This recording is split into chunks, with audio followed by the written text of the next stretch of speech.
This is Tom. He is a happy little boy. Tom has a small white cat.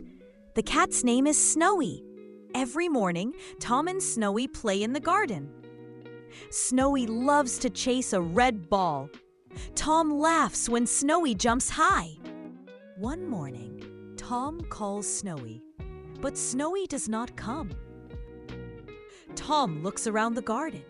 Flowers, trees, and bushes. Snowy's not there. Tom feels worried. He says, "Where are you, Snowy?"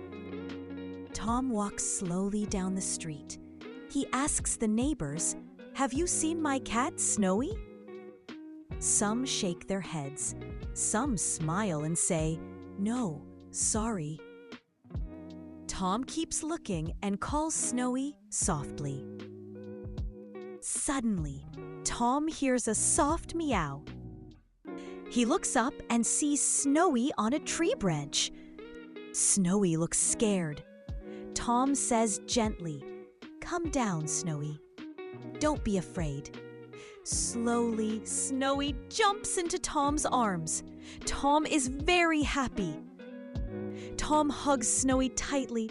"I am so happy you are safe," he says. Snowy purrs loudly. They walk home together. Tom gives Snowy some milk. They sit by the window and watch the sunset. Tom smiles. Snowy is safe and happy.